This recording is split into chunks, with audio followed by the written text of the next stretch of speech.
La barda maldita. Siempre he creído que hay cosas entre el cielo y la tierra que no podemos explicar. Mi nombre es Crisanto López, y antes de contarles lo que sucedió en esa obra maldita de Tláhuac, deben saber que no soy ningún santurrón.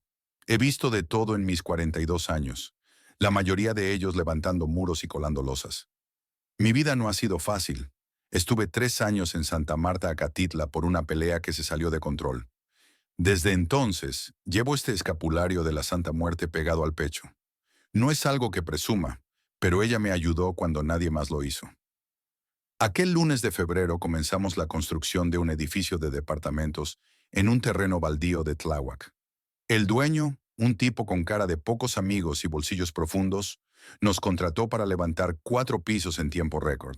La paga era buena, demasiado buena para cuestionar. Éramos 5 en total, yo como maestro de obra, Edgar el Gallo, un chamaco de apenas 20 años con más ínfulas que experiencia. Don Melesio, viejo zorro de la construcción, con un ojo de vidrio y la sabiduría que solo dan las décadas cargando bultos de cemento. Iván, un ingeniero recién egresado del Politécnico, con sus planos perfectos y su desdén por nuestras supersticiones.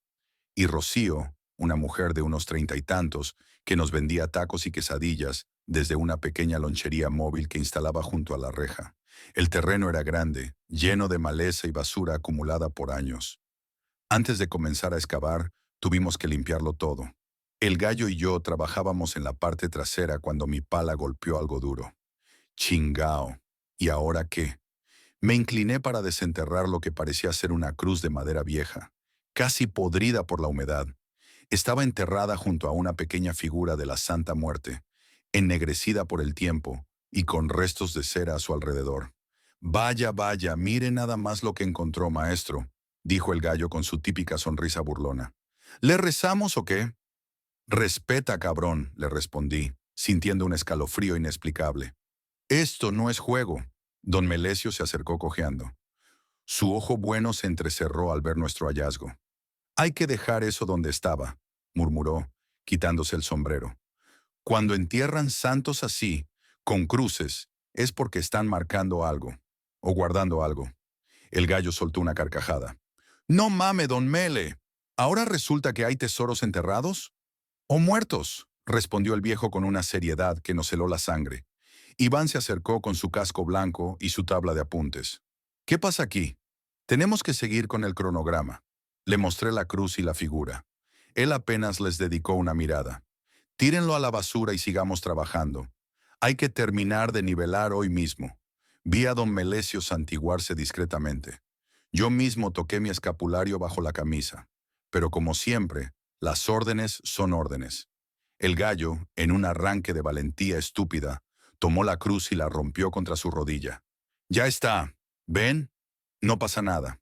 Arrojó los pedazos al montón de escombros y yo, sin pensar mucho, dejé la figurita de la santa junto a ellos. La obra debía continuar. Esa misma noche comenzaron los ruidos.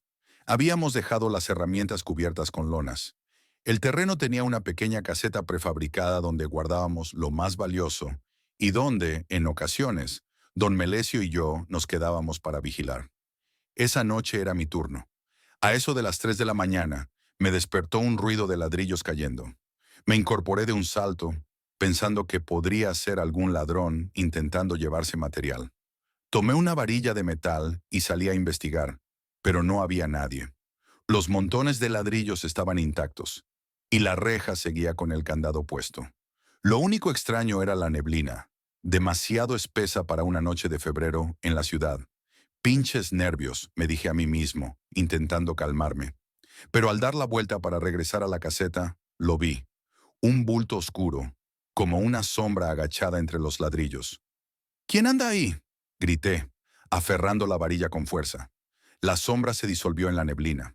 Juro por mi madre que no fue un juego de luces. Había algo ahí, algo que se movía como persona, pero no lo era. Corrí de regreso a la caseta y cerré la puerta. Esa noche no pude volver a dormir. Al día siguiente no comenté nada. El cansancio me hacía dudar de lo que había visto. Y lo último que necesitaba era que el Gallo se burlara de mí. Pero cuando llegó don Melesio, Noté que traía ojeras profundas. «¿Mala noche, Don?», le pregunté mientras preparábamos el mortero. «Sueños feos, jefe», respondió sin mirarme. «Soñé con una mujer de blanco que me llamaba por mi nombre. Se parecía a...».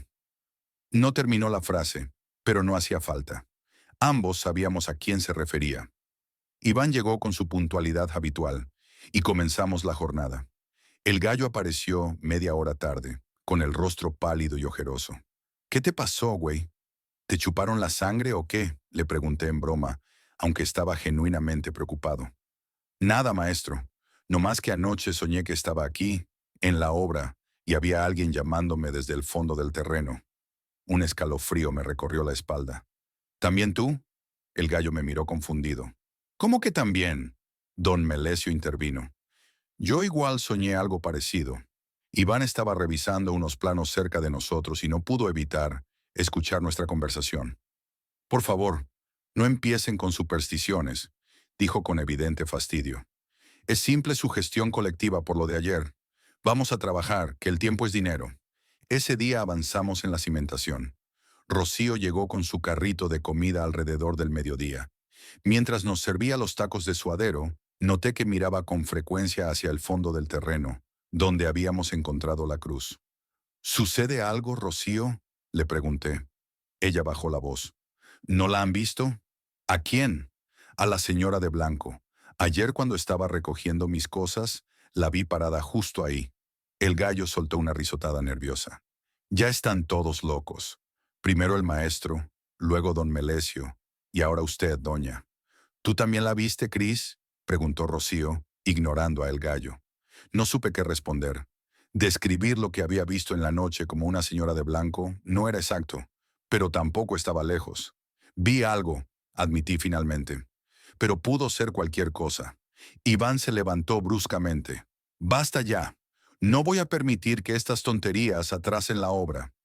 Si siguen así, tendré que reportarlo al dueño». Nos callamos, pero las miradas que intercambiamos decían todo. Algo extraño estaba pasando, y todos lo sentíamos. Esa tarde, las cosas empeoraron. Estábamos colando una parte de la cimentación cuando una de las carretillas se volcó sola, como si alguien la hubiera empujado. El cemento fresco se derramó, arruinando el trabajo de horas. Iván estaba furioso, culpando a don Melesio por no haberla asegurado bien, pero el viejo juraba que la había dejado lejos de la pendiente. A las 6, cuando el sol comenzaba a ocultarse, todos estábamos nerviosos. Nadie quería admitirlo, pero nos apuramos a recoger como nunca antes. «¿Quién se queda a vigilar hoy?», preguntó Iván. Hubo un silencio incómodo. Finalmente, don Melesio habló. «Yo me quedo. Total, ya estoy viejo y he visto de todo». «Me quedo con usted», dije, sorprendiéndome a mí mismo. El miedo me decía que huyera, pero algo más fuerte me impulsaba a quedarme. El gallo e Iván se fueron y Rocío tardó más de lo habitual en recoger su puesto. Antes de irse, me tomó del brazo. «Tengan cuidado», me susurró. «Lo que sea que esté aquí, está enojado». Esa noche la neblina volvió, más espesa que antes. Don Melesio y yo nos quedamos en la caseta, con una pequeña radio sonando para romper el silencio. No hablábamos mucho. Cada uno estaba perdido en sus pensamientos. A las 10, el viejo sacó una botella de tequila de su mochila. «Para los nervios», dijo, ofreciéndome un trago. Bebimos en silencio, esperando que el alcohol nos ayudara a dormir. Funcionó para don Melesio, quien pronto comenzó a roncar suavemente en su catre. Yo me quedé despierto, mirando por la pequeña ventana hacia el terreno sumido en la oscuridad y la niebla. Fue entonces cuando la vi por primera vez. Era una figura femenina, completamente vestida de blanco, que se movía lentamente entre los montones de material. Su rostro no era visible, oculto por un velo, o quizás por la misma niebla. Pero lo más perturbador era que no parecía caminar, sino flotar a unos centímetros del suelo. Mi primer instinto fue despertar a don Melesio, pero algo me detuvo. En lugar de eso, tomé mi escapulario y lo apreté con fuerza. La figura se detuvo como si hubiera sentido mi mirada. Lentamente giró en dirección a la caseta. Un frío intenso invadió la habitación, a pesar de que la noche no era particularmente fría. «Crisanto», escuché claramente. aunque la figura estaba a más de 20 metros de distancia. No era una voz normal, sonaba como si viniera de todas partes y de ninguna a la vez. Sentí que me faltaba el aire, mi corazón latía tan fuerte que temí que despertara a don Melesio. Pero no podía moverme, estaba paralizado por el miedo y la fascinación. La figura comenzó a acercarse a la caseta. A cada paso, o lo que fuera que daba, sentía que el frío aumentaba. Cuando estuvo a unos metros de la ventana, pude ver que donde debería estar su rostro, había solo un vacío oscuro, como un agujero en la realidad misma. «La cruz», dijo la voz. «La flor». No entendí lo que quería decir. Intenté hablar, preguntar qué buscaba, pero mi voz no salía. De pronto, don Melesio se incorporó en su catre, con el ojo bien abierto. «¡La santa!», gritó, completamente despierto. «Es ella». La figura se desvaneció al instante, como si nunca hubiera estado allí. Solo quedó la neblina, moviéndose suavemente en la noche. «¿La viste?», le pregunté a don Melesio cuando por fin pude hablar. «Desde hace 3 noches», confesó. «Viene buscando algo». Dijo algo sobre una cruz y una flor. Don Melesio se santiguó. «La cruz que rompió el gallo. Y la flor debe ser la santa». Las figuras de la Santa Muerte suelen llamarse la flor. Pasamos el resto de la noche en vela, demasiado asustados para dormir. Al amanecer, cuando los primeros rayos de sol disiparon la niebla, me atreví a salir para inspeccionar el terreno. En el lugar exacto donde había estado la figura la noche anterior, encontré una pequeña flor blanca, creciendo solitaria entre la tierra removida y el cemento. Era imposible. Nada podía crecer ahí. La arranqué y la guardé en mi bolsillo, sin saber muy bien por qué. Cuando llegaron los demás, don Melesio y yo estábamos exhaustos. Iván nos recriminó por nuestro aspecto, pero no tenía idea de lo que habíamos vivido. «Necesitamos hablar», le dije a El Gallo en cuanto llegó. «Tú también, Iván». Los reuní detrás de la caseta, lejos de los oídos de los trabajadores adicionales que habían llegado para ayudar con el colado principal. «Anoche vimos a la mujer de blanco», dije sin rodeos. «Y mencionó la cruz que rompiste, Gallo». El muchacho palideció. «No mame, jefe. Es en serio, cabrones. Algo no está bien en este terreno. Creo que deberíamos buscar los restos de la cruz y la figura de la santa». Iván soltó un suspiro exasperado. «No puedo creer que estemos teniendo esta conversación. ¿Saben cuánto costará cada día de retraso? El dueño nos matará. Algo más nos va a matar si no hacemos algo», murmuró don Melesio. «Miren», intervino el Gallo, sorprendiéndonos con su seriedad repentina. «Yo tampoco creía en estas cosas, pero desde que rompí esa cruz, he estado soñando con una mujer que me pide perdón». «¿Perdón?», pregunté confundido. «¿No será que te pide que le pidas perdón?». «No, maestro. Ella me pide perdón a mí. Dice que no puede protegerme como lo hizo antes». Nos quedamos en silencio, procesando lo que acababa de decir. Iván fue el primero en romperlo. «Esto es ridículo. Tenemos un trabajo que hacer. Si quieren buscar pedazos de madera podrida y figuritas, háganlo después del horario laboral». Con eso dio por terminada la conversación y se alejó. Ese día una sensación de fatalidad flotaba en el aire. Los trabajadores adicionales también la percibían. Trabajan en silencio, sin las bromas habituales. Rocío llegó con su carrito de comida, pero nadie tenía mucho apetito. «Anoche la vi otra vez», me dijo en voz baja mientras me servía un café. Estaba parada frente a la reja, como si vigilara el lugar. «¿Le viste la cara?». Rocío negó con la cabeza, pero sentí que me miraba. «Chris, deberían bendecir este lugar o algo así». «No creo que una bendición sea suficiente», respondí, recordando la flor blanca que había encontrado. La saqué de mi bolsillo para mostrársela, pero me sorprendí al ver que seguía tan fresca como si acabara de ser cortada. «Esto no es normal», susurró Rocío, tocando la flor con la punta de los dedos. «Es como las que ponen en los altares de la santa». El día transcurrió sin incidentes graves, pero todos estábamos tensos. Cada ruido nos sobresaltaba, cada sombra nos parecía sospechosa. Para empeorar las cosas, el cielo se fue oscureciendo gradualmente, anunciando una tormenta. A media tarde, cuando estábamos terminando de armar el encofrado para la loza, escuché un grito desgarrador, Corrí hacia el origen del sonido y encontré a el gallo arrodillado frente al montón de escombros donde habíamos tirado la cruz y la figura. «¡Está aquí!», gritaba, señalando frenéticamente. «¡La vi! ¡Me está mirando!». No había nada visible, pero el muchacho estaba genuinamente aterrorizado. Temblaba incontrolablemente y tenía los ojos desorbitados. Don Melesio y yo lo llevamos a la caseta mientras Iván intentaba calmar al resto de los trabajadores. «Solo es un ataque de pánico», les aseguró. «Sigan trabajando». Dentro de la caseta, el gallo comenzó a calmarse poco a poco. Le di agua y le puse una mano en el hombro. «¿Qué viste, gallo?», le pregunté con suavidad. «La misma mujer de mis sueños», respondió entre sollozos. Pero esta vez tenía la cara de mi madre. El gallo nos había comentado alguna vez que su madre había muerto cuando él era niño. Nunca hablaba de ella, pero ahora estaba desmoronándose frente a nosotros. «Mi mamá tenía un altar a la santa», continuó. «Yo lo tiré cuando ella murió. Estaba enojado porque no la salvó del cáncer. De repente todo empezó a tener sentido. La cruz, la figura, las apariciones. Todo estaba conectado de alguna manera con el pasado de El Gallo.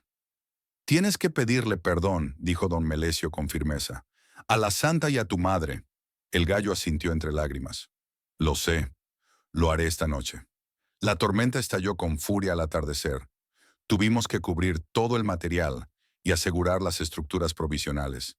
Iván estaba preocupado por el colado que habíamos hecho esa mañana. Si la lluvia lo arruinaba, perderíamos días de trabajo. Los trabajadores adicionales se fueron en cuanto comenzó a llover, dejándonos a los 5. «Yo me quedaré esta noche», dijo el gallo, sorprendiéndonos a todos. «Necesito enfrentar esto solo». «No vas a quedarte solo, muchacho», respondí. «Me quedo contigo». «Y yo», añadió don Melesio. Iván dudó, pero finalmente cedió. «Supongo que también me quedaré. Si va a pasar algo extraño, quiero verlo con mis propios ojos». Rocío, que estaba recogiendo su puesto, se acercó a nosotros. «Puedo traerles algo de cenar más tarde. Y quizás algunas velas». «Gracias, Rocío», le dije. «Pero mejor vete a casa. Va a ser una noche difícil». Ella asintió, aunque pude ver la preocupación en sus ojos. Antes de irse, me dio un pequeño bulto envuelto en papel periódico. «Es copal», explicó, «para purificar el ambiente». La lluvia caía con fuerza, golpeando el techo de lámina de la caseta. Dentro, los 4 esperábamos en silencio. El gallo había improvisado un pequeño altar con la flor blanca que yo había encontrado. Había dibujado una cruz en un pedazo de cartón y la había colocado junto a la flor. Don Melesio encendió el copal que Rocío nos había dado, llenando la caseta con su aroma intenso. «¿Qué se supone que va a pasar ahora?», preguntó Iván, visiblemente incómodo con toda la situación. «No lo sé», respondí honestamente. «Pero algo va a pasar. Lo siento en los huesos». A medida que la noche avanzaba, la tormenta arreciaba. Los relámpagos iluminaban intermitentemente el interior de la caseta, proyectando sombras inquietantes en las paredes. El gallo estaba sentado frente a su improvisado altar, murmurando lo que parecían ser oraciones. Cerca de la medianoche, escuchamos un ruido fuerte que venía del exterior. Sonaba como si algo grande hubiera caído al suelo. «Voy a revisar», dije, levantándome. «Yo voy contigo», añadió Iván, quizás porque no quería quedarse atrás, o porque finalmente estaba empezando a creer. Salimos bajo la lluvia torrencial. La visibilidad era casi nula, pero los relámpagos ocasionales nos permitían ver lo suficiente. Nos dirigimos hacia donde habíamos escuchado el ruido, cerca de la estructura principal. Lo que vimos nos dejó helados. Parte del encofrado se había derrumbado, y las varillas de metal sobresalían como dedos esqueléticos bajo la lluvia. «¡Mierda!», exclamó Iván. «Esto nos va a costar días de trabajo». Pero yo apenas lo escuchaba. Mi atención estaba fija en una figura que estaba de pie junto al derrumbe. Era ella, la mujer de blanco, perfectamente visible bajo la lluvia. No parecía mojarse. Las gotas parecían atravesarla. «Iván», dije con voz temblorosa. «Mira». Él siguió mi mirada y se quedó petrificado. «Imposible», murmuró. La figura levantó un brazo señalándonos. Luego, con un movimiento fluido, giró y señaló hacia la caseta. Un relámpago iluminó la escena, y cuando volvió la oscuridad, la aparición había desaparecido. ¡La caseta!, grité, comprendiendo de repente. ¡Están en peligro! Corrimos de vuelta, resbalando en el barro. Cuando estábamos a mitad de camino, un crujido ensordecedor llenó el aire. Vimos con horror cómo una parte del terreno, debilitada por la lluvia y la excavación, comenzaba a ceder. La caseta estaba justo en el borde. «¡Don Melesio! ¡Gallo!», grité con todas mis fuerzas. «¡Salgan de ahí!». Pero era demasiado tarde. Con un rugido el terreno se derrumbó, llevándose la caseta consigo. En cuestión de segundos, todo había desaparecido en un agujero fangoso. No sé de dónde saqué las fuerzas, pero me lancé hacia el derrumbe. Iván intentó detenerme, pero lo aparté de un empujón. La lluvia caía sin piedad mientras me acercaba al borde del agujero. «¡Don Melesio! ¡Gallo!», seguí gritando, aunque en mi corazón sabía que era inútil. Entonces la vi de nuevo. La mujer de blanco estaba de pie al otro lado del agujero, señalando hacia un punto específico. Sin pensar, me dirigí hacia allí y comencé a cavar frenéticamente con las manos. Iván se unió a mí, y entre los dos removimos tierra y escombros. Después de lo que pareció una eternidad, mis manos tocaron algo sólido. Era una mano humana. «¡Aquí!», grité. «¡Están aquí!». Con renovada energía seguimos cavando hasta que pudimos ver los rostros de don Melesio y el gallo. Increíblemente, ambos estaban conscientes.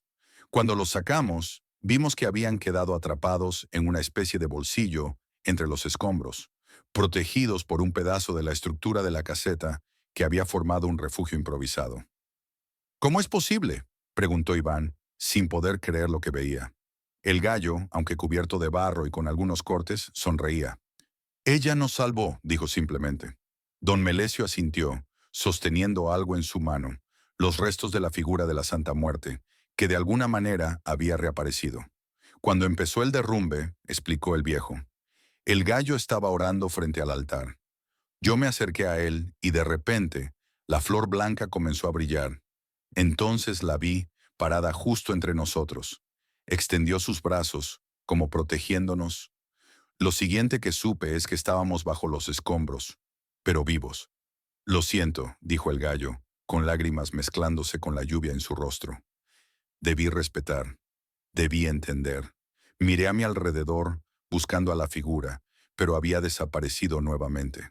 Sin embargo, donde había estado parada ahora crecía un círculo perfecto de pequeñas flores blancas, idénticas a la que yo había encontrado. Iván estaba mudo. El escéptico ingeniero no podía explicar lo que había presenciado. Y yo, que había vivido con un pie en lo sobrenatural desde que comencé a llevar el escapulario, sentí una profunda gratitud hacia la santa, por más controvertida que fuera su devoción. Nos llevamos a don Melesio y a el gallo a un hospital cercano. Ambos estaban sorprendentemente bien, con solo contusiones menores. Los médicos no podían explicar cómo habían sobrevivido a semejante derrumbe. La construcción en ese terreno nunca se completó. El dueño, al enterarse del derrumbe y escuchar rumores de los sucesos paranormales, decidió vender la propiedad. Hoy, un año después, hay un pequeño altar en ese lugar, dedicado a la Santa Muerte. Todos los días alguien deja flores blancas frescas. El gallo dejó la construcción y ahora estudia para ser sacerdote. Don Melesio se jubiló finalmente, pero a veces cuenta la historia a quien quiera escucharla.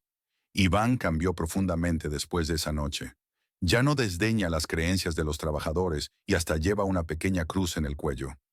Rocío sigue vendiendo tacos en diferentes obras, pero nunca olvidará lo que vio en Tláhuac. A veces me visita y hablamos de aquella noche, intentando entender lo que sucedió. Y yo sigo siendo maestro de obra. Pero ahora, antes de comenzar cualquier construcción, hago una pequeña ofrenda en un rincón discreto. No necesito que los demás entiendan, solo necesito que ella sepa que no he olvidado el milagro en Tláhuac.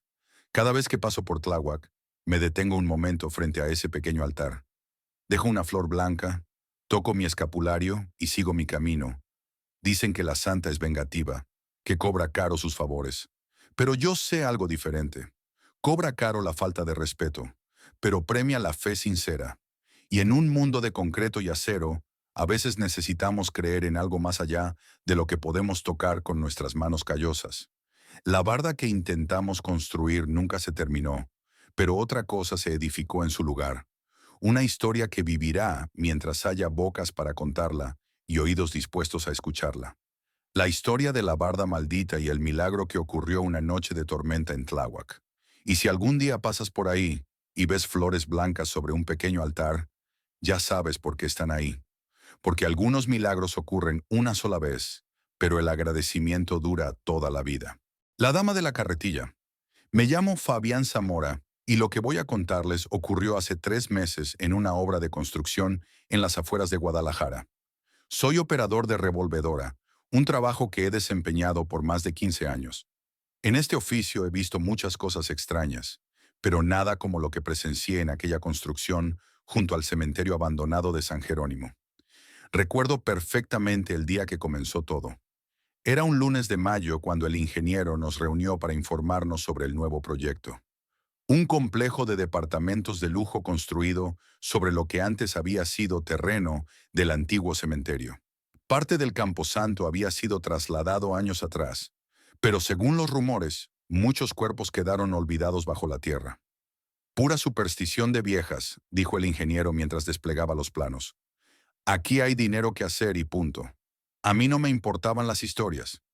Desde niño he sido devoto de la Santa Muerte, mi protectora, la que me ha acompañado en los momentos más oscuros. Mientras llevara mi medalla colgada al cuello, sentía que nada podía tocarme. El equipo era pequeño pero eficiente. Estaba yo en la revolvedora. Toño el Chivo, un flacucho nervioso que servía como ayudante de albañil. Martina, una mujer trans que cargaba sacos de cemento con más fuerza que cualquiera de nosotros. Y Héctor, el velador, un hombre de pocas palabras que solo aparecía al anochecer con su botella de tequila barato. Durante las primeras semanas, todo marchó con normalidad. Excavamos los cimientos, preparamos el terreno y comenzamos a verter el concreto para las bases. Fue entonces cuando empecé a notar cosas extrañas en la mezcla. El primer indicio fue un olor. No el típico aroma a cemento fresco, sino algo más profundo, como a tierra mojada y flores marchitas. Pensé que era mi imaginación, hasta que un día, mientras vertíamos concreto para una de las columnas principales, vi algo que me heló la sangre. ¿Qué chingados es eso?, pregunté, señalando un hilo rojizo que serpenteaba en la mezcla gris. El chivo se acercó y palideció. Parece... parece sangre, güey. No mames, respondí, tratando de mantener la calma. Debe ser algún óxido del agua o de la maquinaria. Pero ambos sabíamos que no era así. La sustancia se movía de forma antinatural, como si tuviera vida propia, extendiéndose por el cemento fresco como venas pulsantes. Esa noche, mientras recogíamos las herramientas, una anciana se acercó a la valla perimetral. Su rostro arrugado mostraba una expresión de preocupación genuina. «Están construyendo sobre tierra maldita», dijo con voz temblorosa. «Yo soy doña Paquita. Vivo aquí desde antes que existiera esta colonia. Lo que están haciendo es un sacrilegio». El chivo se persignó 3 veces. Martina la ignoró, concentrada en su trabajo. Yo me acerqué a la anciana. «¿Qué quiere decir, señora? Bajo sus pies descansan almas que no fueron respetadas. Cuando trasladaron el cementerio, solo se llevaron las tumbas con lápidas bonitas y familias que reclamaban. Los pobres, los olvidados, los que murieron en desgracia. Ellos siguen aquí y están enojados». Antes de que pudiera responderle, el ingeniero la ahuyentó como si fuera un perro callejero. «Váyase de aquí con sus cuentos, vieja loca. Esto es propiedad privada». Esa noche tuve el primer sueño. Vi una figura encapuchada empujando una carretilla oxidada entre montículos de tierra removida. En la carretilla no llevaba cemento ni herramientas, sino partes humanas, miembros cercenados que todavía se movían. La figura se detuvo frente a mí y levantó su rostro, pero bajo la capucha solo había oscuridad y el sonido de huesos entrechocando. Desperté empapado en sudor, aferrado a mi medalla de la Santa Muerte.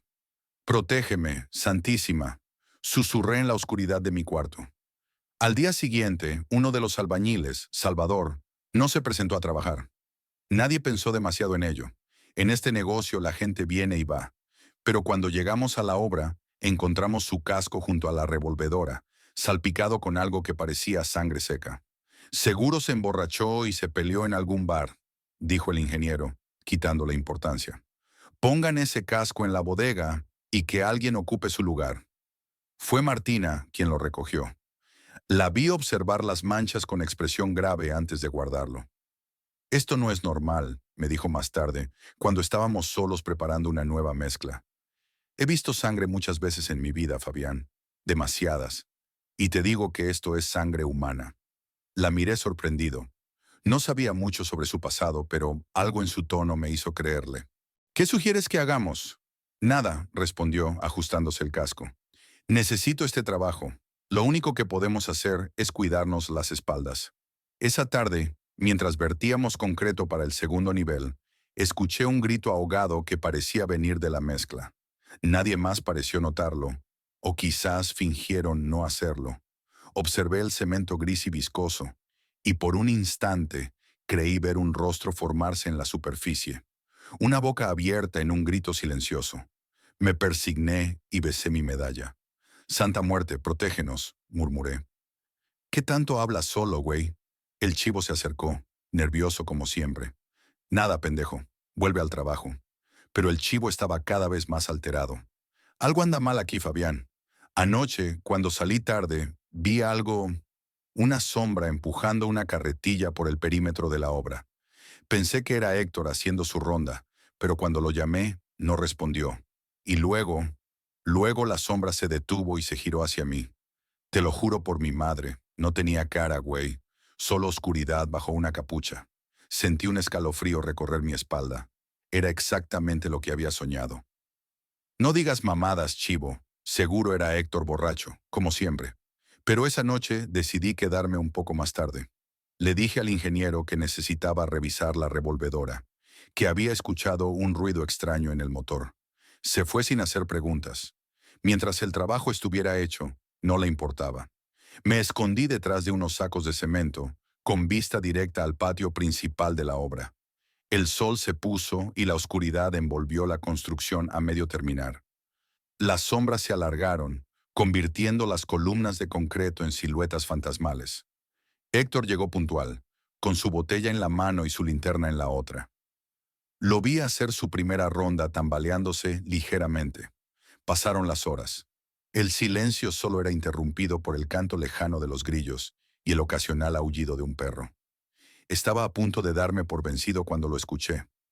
Un chirrido metálico, como de ruedas oxidadas rodando sobre tierra. En la penumbra distinguí una silueta empujando una carretilla. Al principio pensé que era Héctor, pero enseguida noté que esta figura era más pequeña, más delgada, y se movía con una fluidez antinatural, como si flotara sobre el suelo. Santísima muerte, murmuré, aferrándome a mi medalla. La figura se detuvo, como si me hubiera escuchado. Lentamente giró su encapuchada cabeza hacia mi escondite. Sentí que me observaba, aunque no podía ver sus ojos. Luego, con un movimiento fluido, continuó su camino hacia la zona donde habíamos vertido concreto ese día. Vi cómo se inclinaba sobre la superficie, aún no completamente seca. Sus manos, pálidas y huesudas, se hundieron en el cemento como si fuera agua.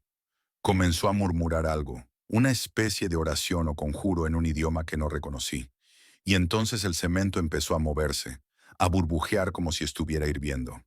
Un gemido largo y agónico emergió de la mezcla, y vi con horror cómo se formaba un rostro, luego otro y otro más. Caras de dolor que surgían y se desvanecían en la superficie gris. No me di cuenta de que estaba gritando hasta que la figura encapuchada volvió a girarse hacia mí. Esta vez bajo la capucha pude ver un rostro, o lo que quedaba de él. Era el rostro de una mujer, pero su piel estaba gris y agrietada como el cemento seco, y sus ojos eran pozos negros que parecían absorber la luz. Corrí, corrí como nunca antes lo había hecho, tropezando con materiales de construcción, cayendo y levantándome, hasta llegar a la calle iluminada. No paré hasta estar en la seguridad de mi casa, donde me encerré y encendí todas las luces. No dormí esa noche. Recé a la Santa Muerte como nunca antes, rodeado de velas negras y rojas, implorando protección. Por la mañana, me debatí entre volver a la obra o renunciar, pero el miedo a perder mi sustento fue más fuerte que el terror. Cuando llegué, todo parecía normal. Los trabajadores iban y venían. El ingeniero gritaba órdenes. Busqué a Héctor, pero nadie lo había visto desde la noche anterior. Seguro se fue a dormir la borrachera a su casa, dijo el ingeniero, pero algo en su voz me hizo dudar. Fue el chivo quien me llevó aparte durante el almuerzo. Héctor no es el único que falta, me susurró. José y Manuel tampoco vinieron hoy. Y mira esto. Me mostró su teléfono. Era una foto de la superficie de concreto que habíamos vertido el día anterior. En ella se podía ver claramente la impresión de una mano humana, como si alguien hubiera intentado salir desde dentro del cemento. Esto es una maldición, güey, dijo el chivo, temblando. Deberíamos irnos todos de aquí. Pero en ese momento llegó Martina y nos interrumpió. No es una maldición, dijo con firmeza. Es algo mucho peor. Es venganza. Nos contó que había estado investigando sobre el cementerio de San Jerónimo. Según los registros locales, había sido clausurado en los años 60 después de un escándalo. El encargado, un tal Ignacio Vega, había sido acusado de profanar tumbas y vender los restos a laboratorios clandestinos. Pero lo más perturbador era otro detalle. Vega tenía una hija, Consuelo, que trabajaba con él en el cementerio.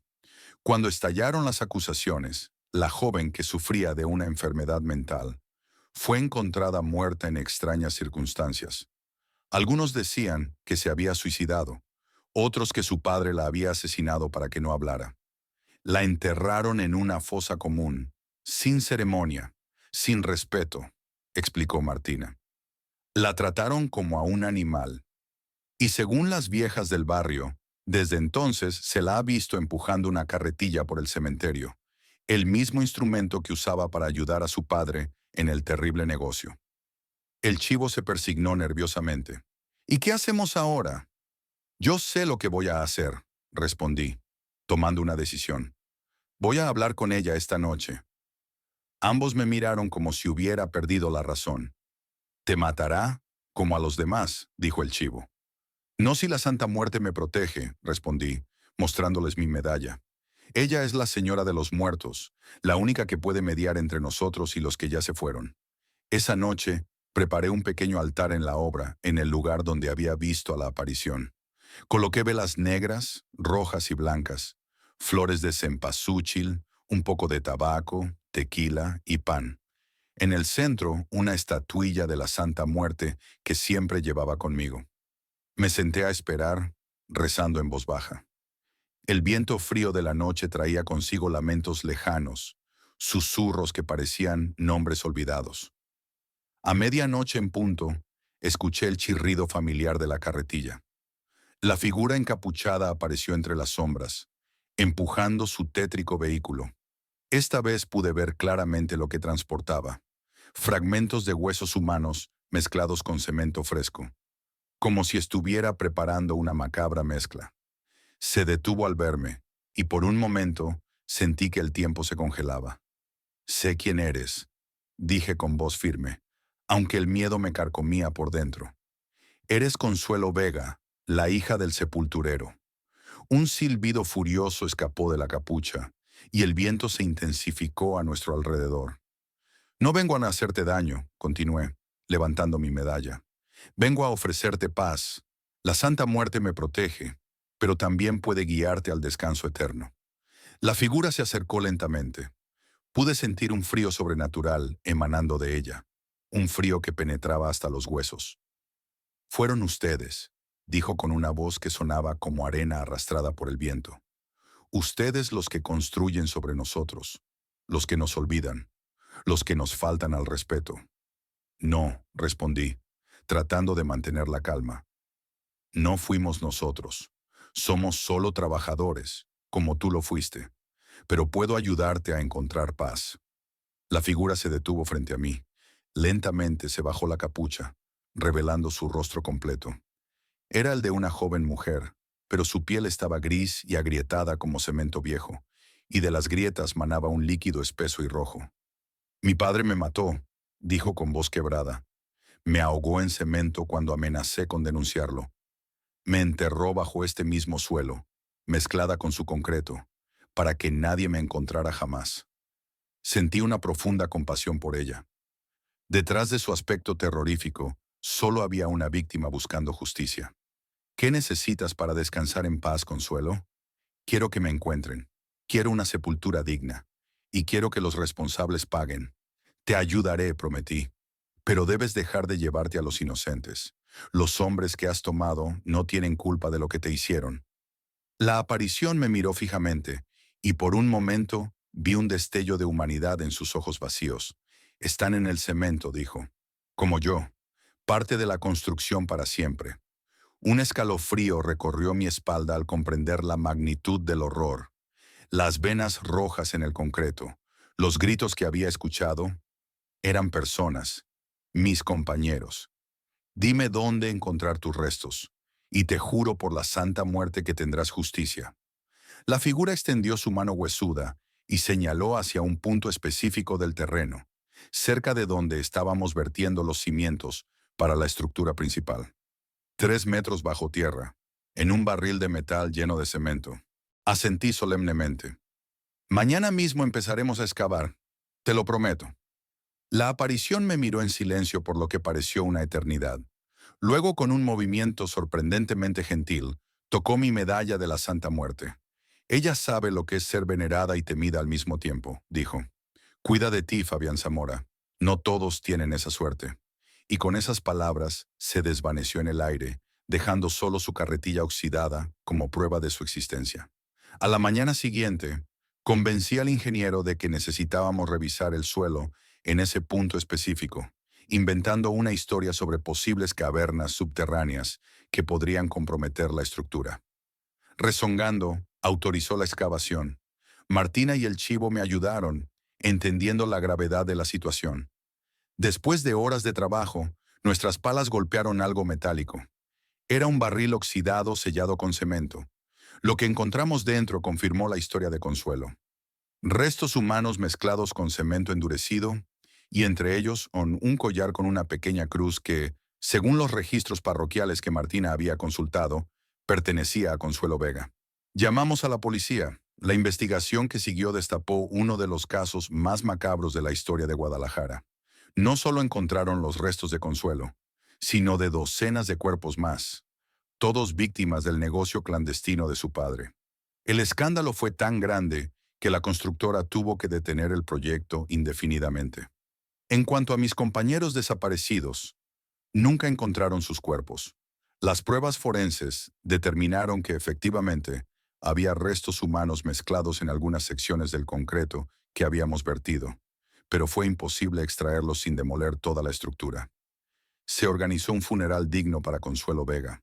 Yo mismo pagué por una lápida donde se leía: Aquí descansa en paz Consuelo Vega, recordada y respetada. A la ceremonia asistimos pocos: Martina, el chivo, doña Paquita y yo, cada uno con nuestras propias razones para estar allí. Desde entonces, no he vuelto a trabajar en construcción. Ahora me dedico a un pequeño negocio de venta de artículos religiosos, especializado en figuras de la Santa Muerte. Entre mis clientes habituales están Martina y el chivo, quienes, como yo, encontraron en ella una protectora después de lo vivido. A veces, en noches particularmente frías, creo escuchar el lejano chirrido de una carretilla oxidada. Pero ya no me asusta. Enciendo una vela negra frente a mi altar y susurro: Descansa en paz, Consuelo. La Santa Muerte vela por ti ahora. Y sé, en lo más profundo de mi ser, que tanto los vivos como los muertos merecemos respeto y dignidad. Porque el cemento puede cubrir los cuerpos, pero nunca silenciará las almas que claman justicia. El andamio de los condenados. Lo que voy a contar pasó hace apenas 6 meses en la construcción del nuevo Centro Financiero Monterrey Este. Pero ya parece una pesadilla distante que solo regresa cuando cierro los ojos. Vine desde Oaxaca con poco más que mi mochila y la medalla de la Santa Muerte que mi abuela me dio antes de partir. Cuídate mucho, mijito. La flaquita te protegerá, pero no le falles nunca, me dijo mientras me la colgaba al cuello. Yo por entonces solo pensaba en los pesos que ganaría, en mandar dinero a casa y en construir mi propio futuro. No sabía que terminaría construyendo algo más oscuro. Mi primer día en la obra, Ezequiel, el capataz, un hombre de unos 50 años con la piel curtida por el sol y los ojos hundidos como si hubiera visto demasiado, nos reunió a todos los nuevos. Escuchen bien, cabrones. Aquí se trabaja duro y se obedecen las reglas. La principal, nadie, absolutamente nadie, sube al último nivel después de las 3 de la mañana. Ni por herramientas, ni por material, ni aunque se esté quemando el edificio. ¿Entendido? Todos asentimos, aunque intercambiamos miradas confundidas. ¿Por qué las 3? ¿Por qué el último nivel? Nadie se atrevió a preguntar. Ezequiel tenía algo en la mirada que apagaba cualquier curiosidad. Esa noche, compartiendo un six de cervezas en los dormitorios temporales junto a la obra, conocí a Memo, un tipo flaco, con una sonrisa nerviosa que llevaba 3 meses en el proyecto. Cuando le pregunté sobre la extraña regla, miró hacia todos lados antes de inclinarse hacia mí. Es por lo que pasó hace 2 meses, susurró. Un muchacho, Tomás, se cayó desde el piso 32. Dicen que fue un accidente, que no estaba asegurado bien. Pero, ¿pero qué? Pero yo estaba abajo esa noche. Y no gritó mientras caía. Sonreía, güey. Lo juro por mi madre. Y desde entonces, hay cosas, ruidos, marcas. Se persignó rápidamente. He visto a la muerte bailando en el concreto, mano. Te lo juro.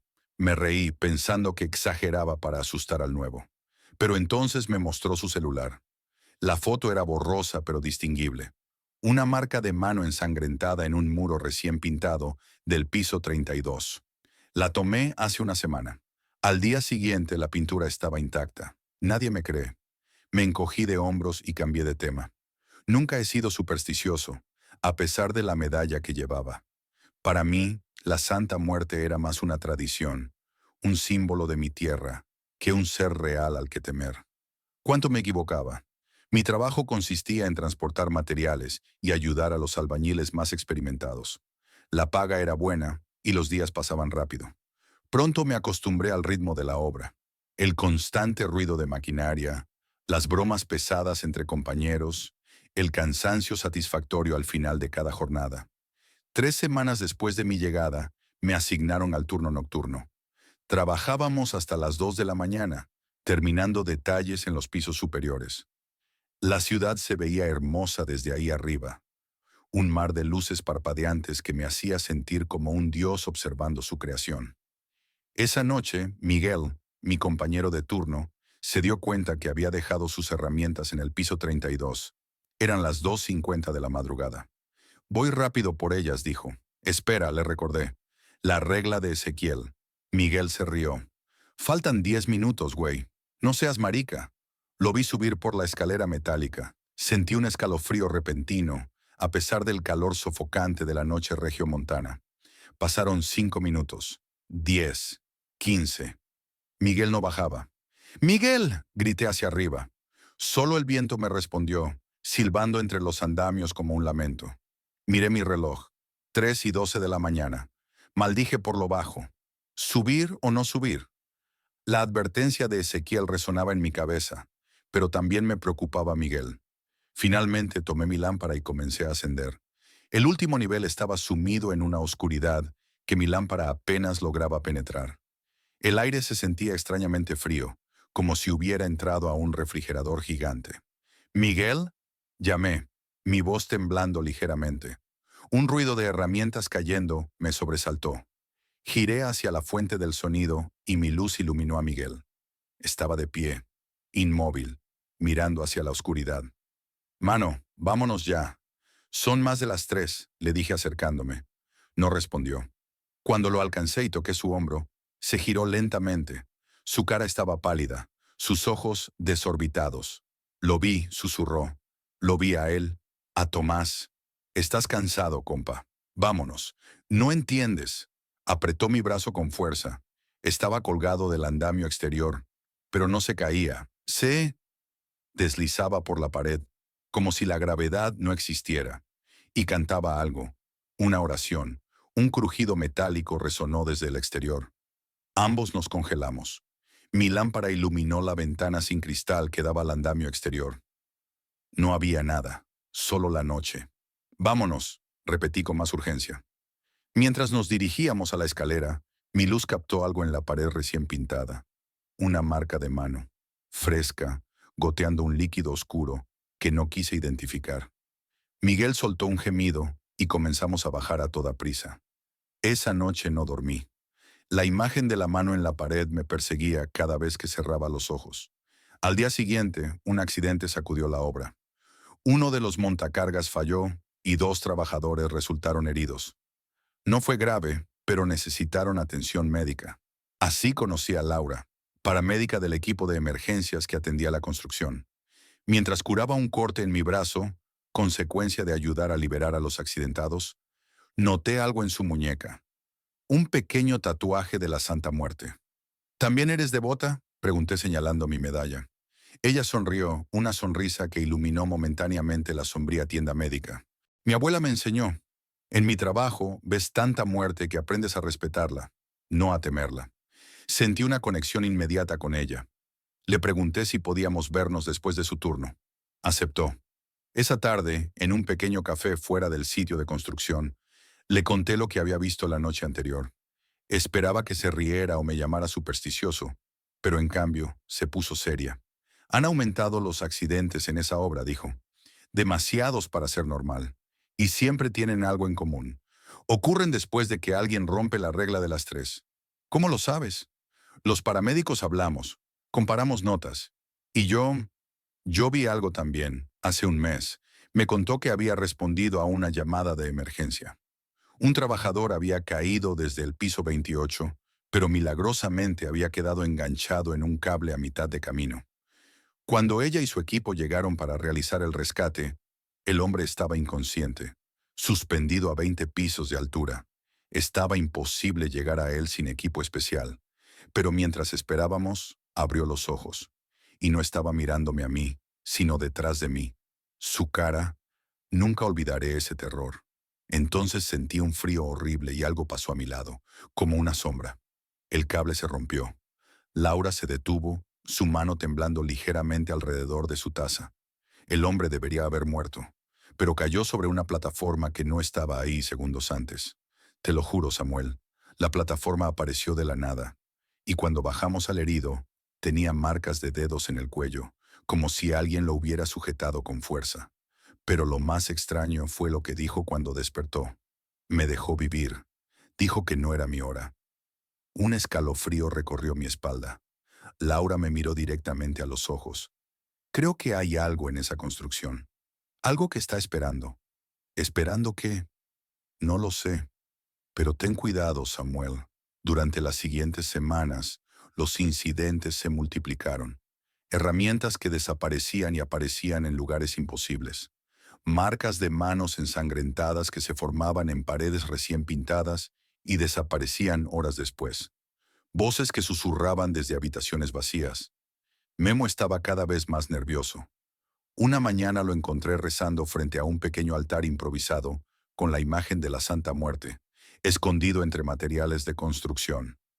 Es la única que puede protegernos, me dijo con ojos febriles. Ella entiende, está en su dominio. Ezequiel, por su parte, se volvió más severo.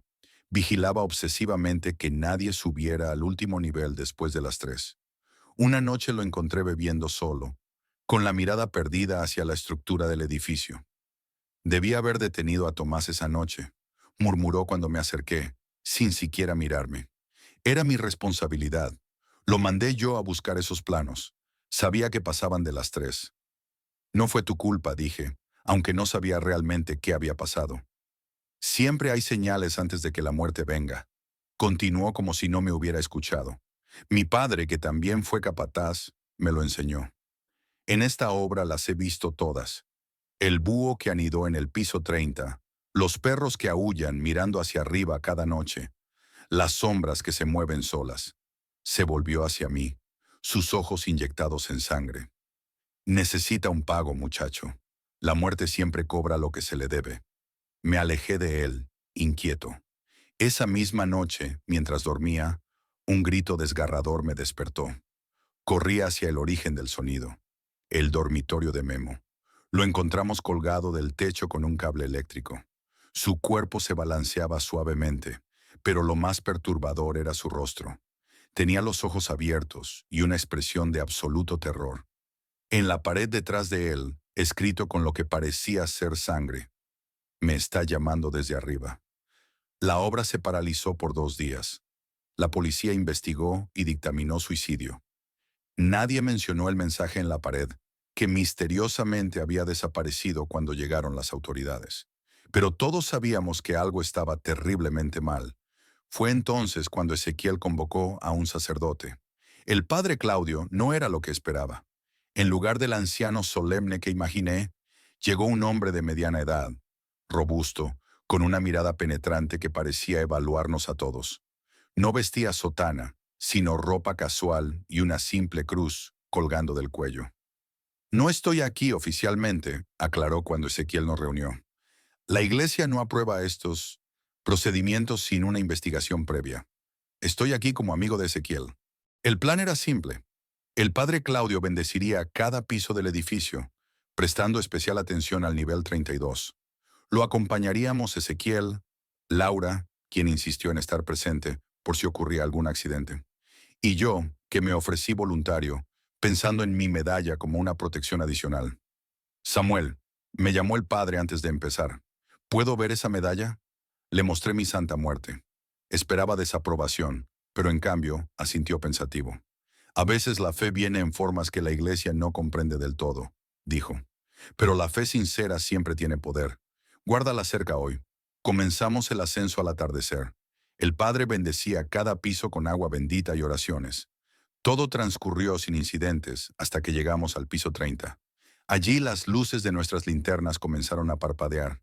El aire se enfrió repentinamente. «Está aquí», murmuró el padre, su respiración formando vaho en el aire súbitamente helado. Un ruido metálico resonó desde arriba, como si alguien arrastrara herramientas por el suelo. Luego, pasos, lentos, pesados, acercándose a la escalera que llevaba a nuestro piso. Laura me agarró del brazo, su mano temblando. Ezequiel se adelantó, poniéndose frente al padre Claudio en actitud protectora. «Vamos», dijo el sacerdote. «Continuemos». Subimos al piso 31. Las luces de emergencia parpadeaban erráticamente, creando sombras danzantes en las paredes inacabadas. Mientras el padre rociaba agua bendita, un gemido largo y agudo atravesó el aire, como el lamento de un alma en pena. Mi linterna iluminó algo en el suelo, huellas húmedas que llevaban hacia la escalera del piso 32. No eran huellas de botas de trabajo, sino pies descalzos que dejaban un rastro rojizo. El padre Claudio comenzó a recitar el Padre Nuestro con voz firme. A medida que avanzaba en la oración, las luces dejaron de parpadear y el gemido se desvaneció. Pero cuando pronunció «Líbranos del mal», todas las luces se apagaron simultáneamente. En la oscuridad total, sentí un aliento frío en mi nuca y una voz rasposa susurró en mi oído: «Tú serás el próximo, Samuel». Cuando las luces volvieron segundos después, el padre Claudio estaba pálido, con gotas de sudor recorriendo su frente. «Esto es más fuerte de lo que pensé», admitió. «No es una simple presencia. Hay algo más aquí». «¿Qué hacemos?», preguntó Laura, su voz apenas audible. «Continuamos», respondió Ezequiel con determinación. «Hay que terminar lo que empezamos». El último tramo de escaleras hacia el piso 32 parecía interminable. Cada paso era más pesado que el anterior, como si ascendiéramos contra una fuerza invisible que intentaba empujarnos hacia abajo. Cuando finalmente emergimos en el último nivel, una visión nos paralizó. Docenas de marcas de manos ensangrentadas cubrían las paredes, el techo, el suelo. Y en el centro de la habitación, un andamio se alzaba solitario, goteando un líquido oscuro desde lo alto. «Ahí fue donde cayó», murmuró Ezequiel. «Donde Tomás comenzó a caer». El padre Claudio avanzó, su Biblia abierta, recitando oraciones en latín. A medida que pronunciaba las palabras sagradas, las marcas de manos parecían retorcerse, como si sintieran dolor. De repente, un viento helado azotó el lugar. Las páginas de la Biblia revolotearon violentamente. Y entonces lo vi, una figura oscura, apenas distinguible, como hecha de sombras y niebla, descendiendo por el andamio. No caminaba, se deslizaba, exactamente como había descrito Miguel. Padre, grité señalando. El sacerdote se giró y su rostro reflejó un terror absoluto. La figura se movía hacia nosotros, dejando tras de sí un rastro de oscuridad. A medida que se acercaba, podía distinguir rasgos. Era un hombre, o lo había sido. Su cuerpo estaba destrozado, como si hubiera sufrido una caída brutal. Pero sus ojos estaban vivos, ardiendo con un fuego sobrenatural. Tomás, susurró Ezequiel, dando un paso adelante. Perdóname. La figura se detuvo ladeando la cabeza como un animal curioso. Luego, con una velocidad imposible, se abalanzó sobre Ezequiel. El capataz cayó de rodillas, su rostro contorsionado en una mueca de dolor, mientras la figura parecía fundirse con él. «¡Aléjate de él!», gritó el padre, rociando agua bendita hacia la aparición. La respuesta fue un aullido inhumano que sacudió todo el edificio. Las herramientas comenzaron a volar por la habitación, lanzadas por una fuerza invisible. Una llave inglesa golpeó a Laura en la frente, haciéndola caer inconsciente. El padre Claudio continuaba con el exorcismo, pero su voz flaqueaba. La figura, ahora parcialmente separada de Ezequiel, se retorcía como si las palabras le causaran dolor físico. Pero no cedía. Fue entonces cuando comprendí lo que debía hacer. La Santa Muerte. Mi abuela siempre decía que ella entendía el sacrificio, que respetaba las ofrendas voluntarias. «¡Espera!», grité, avanzando hacia la figura. «Yo te ofrezco un trato». La aparición se volvió hacia mí, sus ojos ardientes fijos en mi rostro. El padre Claudio me miró con horror. «Samuel, no». «Déjalos ir», continué, ignorando al sacerdote. «A todos. Y a cambio, me ofrezco voluntariamente». Arranqué la medalla de mi cuello y la sostuve frente a mí. «Por la Santa Muerte te ofrezco mi servicio. 1 año y 1 día. Pero ellos se van y esta obra se termina en paz». Un silencio absoluto cayó sobre el lugar. La figura flotó hacia mí, estudiándome con sus ojos ardientes. Sentí un frío que me calaba hasta los huesos cuando extendió lo que quedaba de su mano hacia la medalla. El metal brilló con un resplandor antinatural cuando la figura lo tocó. Sentí como si mi alma fuera arrancada de mi cuerpo. Un dolor indescriptible que me hizo gritar hasta quedarme sin voz. Todo se volvió oscuridad. Desperté 3 días después en el hospital. Laura estaba a mi lado, su frente vendada pero sus ojos llenos de alivio cuando me vio abrir los míos. «Gracias a Dios», susurró. «Pensé que te habíamos perdido». Me contó lo que había sucedido después. La figura había desaparecido repentinamente, llevándose consigo toda la oscuridad y el frío sobrenatural. Ezequiel estaba vivo, aunque no había vuelto a hablar desde entonces. El padre Claudio había permanecido a mi lado durante las primeras 24 horas, rezando sin cesar. Dijo que nunca había visto algo así, explicó Laura. Un pacto con lo que sea que fuera esa cosa. Dijo que tomaste su lugar, Samuel, que te ofreciste en lugar de Ezequiel. Intenté explicarle que no había sido exactamente así, que había negociado, pero las palabras me fallaban. Además, ¿cómo explicar lo que ni yo mismo entendía completamente? La construcción se reanudó 1 semana después. No hubo más accidentes, ni marcas en las paredes, ni voces en la noche. El edificio se terminó en tiempo récord, como si una maldición hubiera sido levantada. Yo volví al trabajo también, aunque ya no subía a los pisos superiores. Algo en mí había cambiado. Podía sentirlo, como una sombra que me seguía a todas partes. La medalla de la Santa Muerte nunca apareció, pero a veces, cuando estoy solo, siento su peso fantasmal en mi pecho, y en mis sueños veo a Tomás. Ya no es una figura terrorífica, sino un hombre cansado que me mira con gratitud. 1 año y 1 día me recuerda cada vez, y luego vendré por ti. No sé qué significa exactamente nuestro pacto, si realmente tendré que morir cuando se cumpla el plazo, o si simplemente mi alma le pertenece de alguna manera. La Santa Muerte es misteriosa en sus formas, pero hay algo de lo que estoy seguro. La muerte no es el final, es una transición, un umbral, y yo lo crucé parcialmente aquella noche. para luego regresar cambiado. Ezequiel renunció y desapareció.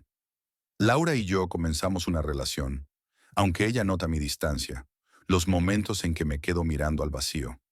El padre Claudio me visita ocasionalmente, más como amigo que como guía espiritual. Dice que mi acto fue de amor puro, el mayor sacrificio, y que ningún poder oscuro puede reclamar completamente a alguien que se entregó por otros. Quiero creerle, pero en las noches sin luna, cuando el viento sopla fuerte, puedo escuchar el crujir de los andamios a lo lejos. Y sé que Tomás está esperando, contando los días. Un año y un día. El tiempo pasa rápido cuando sabes que está contado. Mientras tanto, vivo cada día plenamente. Envío dinero a mi familia, amo a Laura con toda la intensidad que puedo y rezo a la flaquita, esperando que sea misericordiosa cuando llegue el momento de cumplir mi promesa.